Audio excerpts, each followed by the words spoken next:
Starting lineup: Yone, Warwick, Akali, Ashe, Renata.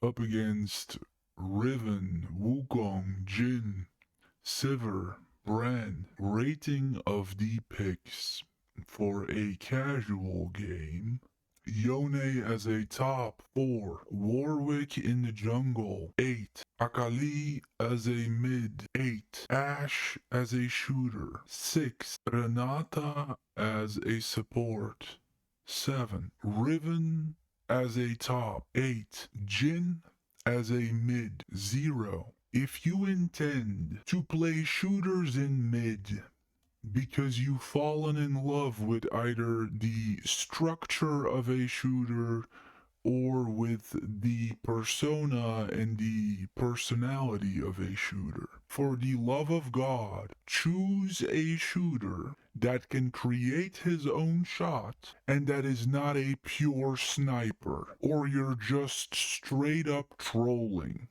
in the most literal sense of the word, okay? Jin is the epitome of the binary nature of the bottom lane. If you insist on doing this, use Draven. If you insist on doing this, use Kaisa. If you insist on doing this, use Corki, but not the embodiment of a pure sniper. Sivir as a shooter, 5. Brand as a support, 7. Moving on.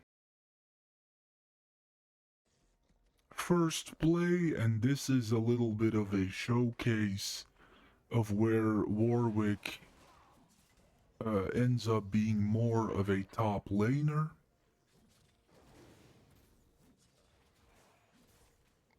When you get trapped and there is no way out for you, this is kind of the bread and butter of a jungler. You use the fog of war, you use the mystery that there is to the jungle. The moment this Warwick gets trapped, that is it. And that's the end. That is the nature of somebody who holds his ground, stands his ground in the top lane. And were this, for example, Cho'Gath, you would consider that totally normal. But from a jungler, we expect a different kind of thing. We expect a different approach to the game. Second play, and as we will once again see here, little bit of a Warwick case study, since this is after all a jungler channel. Wildly leap in here, you don't know what's up, you find yourself trapped between me and the troll, you have some of the mobs pounding on you. I'm barely using my abilities here. You have to stand your ground and fight. Such is the nature of typically a laner, not so much of a jungler. I would never have to take a fight like that, because I can sneak out. Some really play-defining qualities of Warwick. Third play, and we're going to see some of the things that can work out for you if you decide to play as a team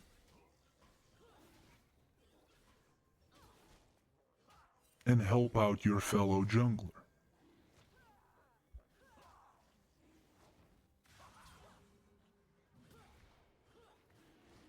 A dragon is a hotspot for conflict.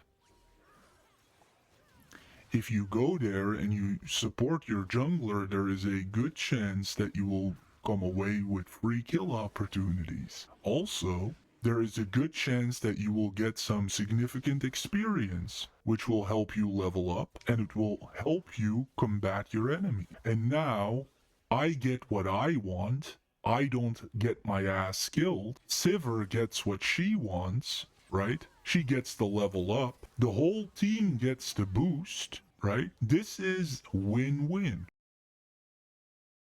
Fourth play, and we have to include this absolutely bizarre spectacle of Jin turning to his ultimate ability.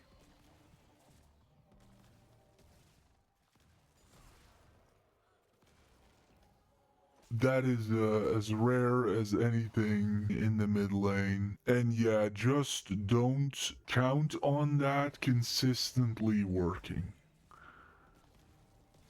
Just don't count on it. Like, this is just the most bizarre thing you will ever see. But yeah, there you go.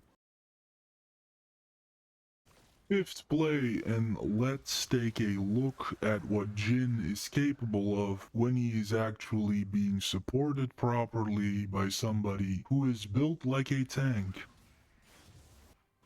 as I tend to be. And we see that Jin functions much better when there is somebody with him. And in those situations, there is very little need for concern that he's not going to be able to focus on his offensive abilities because he knows that I'm there. I have my ultimate.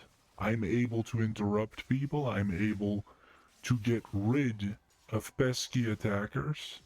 And I can buy him some time.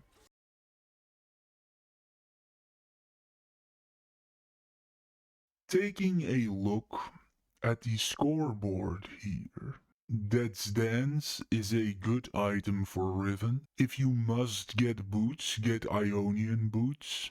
That's good. Sundered Sky is a relatively aggressive and wild item for Riven, but it is acceptable by itself. I would not use Eclipse here, although I will admit that Riven is actually one of the few champions who could truly make use of Eclipse, because when she launches herself forward, she really does use all of her abilities in quick succession, which is very unusual, but that is her playstyle. Replace this if you're a top laner with Thornmail, and the whole team will thank you for it. Rapid fire cannon can work for Jin because of the bonus attack range. The collector is a good item for Jin. Don't you want to use your ultimates a bit more? Get Axiom Arc. Why don't you like your ultimate? You have no ability cooldown whatsoever. This is flat out good. This is just good. This is good. Sivir is very limited. Builder like Jinx. Yeah. This is built like Jinx. Yeah. Good. Good. If it were me, I would replace this or that with Yuntai Wild Arrows. Yeah, this person is in many of the games that are featured on this channel. This person is some sort of masochist or satanist who systematically logs in late at night and always makes new accounts called League of Legends with very subtle distinctions here in typography every time. This person is either playing a masochistic game with themselves when it comes to win-loss ratio, trying to make new accounts until you haphazardly get the desired win-loss ratio or something. Either that, or you are doing some kind of trolling. It is very interesting to get to know people after a while because I most definitely intentionally did not help this person, and I most definitely intentionally never risked my life for this person because I've done so in the past and it is every single time for nothing. So How do I evaluate the items in this context where you're trolling or you're either intentionally kind of doing a masochistic thing? I guess I will start from the idea that you would be trying to be productive as a support. I think it is fair to build Brand in support as a pure DPS. He is an unusually good champion. He is not a support, but this is something we see frequently, and I would much rather have something like Brand in support as a DPS than have something like Jin in support as a pure damage dealer. So let's evaluate this as a pure damage dealer. This is very good. You should get the Hourglass instead. From the slot that this is in, this looks like this was your first item. I don't know how that is possible with all the new accounts you made and everything, that at this point in your career or at this point in your strivings you still go with boots as your first item. You should have noticed by now that that puts you at a competitive disadvantage. Are you building toward Infinity Edge here? That is by itself a good pick for Yone because all of his critical strike chance will be doubled. Shield Bow is by itself an okay item for Yone, though not per se a core item. Ruined King fits well with Yone. It is not ideal. I would personally like to see something like Phantom Dancer here. Yeah, here we see the other side of Warwick coming out. In the end, if all you can do is be tougher than the other guy, then when your toughness is not enough, you really fall apart as a person. And to jungle, deceiving people, and jumping ledges, hopping hedges, is really part of the core skill set. Jungle revolves a lot around trickery, so you ended up combining pure ability power with high mobility.